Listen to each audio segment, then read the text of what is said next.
ሰላም እንዴት ናችሁ? በጣም ይቅርታ ሰሞኑን እየጠፋሁ ነው ያለሁት። ያው በስራ መወጠር ምክንያት ነው እየጠፋሁ ያለሁት። ዛሬ ላይ እስቲ ላሳያችሁ አንድ አነስ ያለች ቤት ማለትም ተለቅ ያለ ቤት ላይ አሉሚኒየም ላይት እንዴት ነው የሚሰራው የሚለውን ነገር ላሳያችሁ። እንዴት ነው የሰራኸው? አሰራሩን ለምንድን ማሳሳየን? እንደዚህ ነው የሚሰራው ብላ ለምንድን ያላሳየን ብላችሁ እንዳትሉ ጊዜ አጥቼ ነው ይሄን ያላደረኩበት ምክንያት። ስለዚህ አሁን እኔ እየሰራሁት ሙሉ ለሙሉ የሰራሁትን የማሳያችሁ። ጠፍቶ ስታዩት ይሄን ይመስላል፣ ሲበራ ደግሞ ይሄን ይመስላል። ውስጥ ላይ ሻዶ አለው። ይሄንኛው ግራና ቀኝ እንደምታዩት አሉሚኒየም ናቸው፣ ሁለት የተቀመጠው ማለት ነው። መሀል ላይ ሴንተር ይቀመጣል። ይህ ዋና ሳሎን ብለን የምንለው ነው።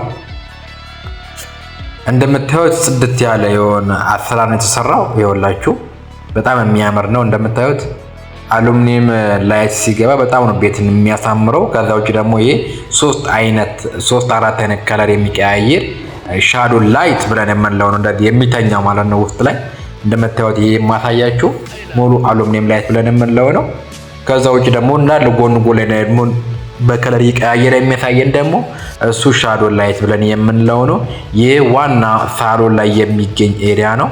አሁን ደግሞ ቀጥታ ወደ መኝታ ወደ ማስተር ቤድሩም ደግሞ ስንገባ ዴኖስ የሚለውን ነገር አሳያችሁ። እንደምታዩት እድሳት ላይ ያለ ቤት ነው።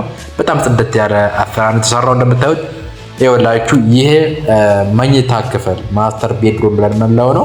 ይኸውላችሁ ሻዶ ላይት ማለት አሉሚኒየም ላይት ይኸውላችሁ አሉሚኒየም ላይት እና ስፖት አድርገናል ማለት ነው። ለዚህኛው ክላስ እንደምታዩት አንድ አሉሚኒየም ላይት እንዲሁም ደግሞ ሁለት ስፖት ላይት አድርገናል ማለት ነው። እንደ 7 ቁጥር ሰርተን አሉሚኒየም ላይት ሰርተናል።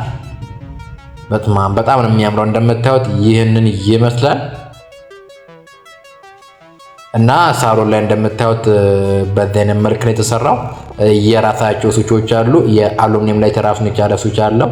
እንዲሁም ደግሞ የሴንተር ላይት፣ የሻዶ ላይት፣ የስፖት ላይት ጠቅላላ የራሱን የቻለ ስዊቾች አሉት ማለት ነው።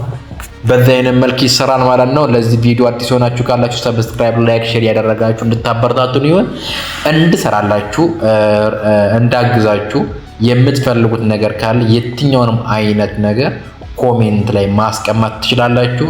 ይሰራልን ብላችሁ የምትሉትን በሙሉ ማስቀመጥ ትችላላችሁ። ልሰራላችሁ ዝግጁ ነኝ እና በቀጣይ ስራ ላይ እንገናኛለን። መልካም ቆይታ ይሆንላችሁ። አመሰግናለሁ። ሌትስ ጎ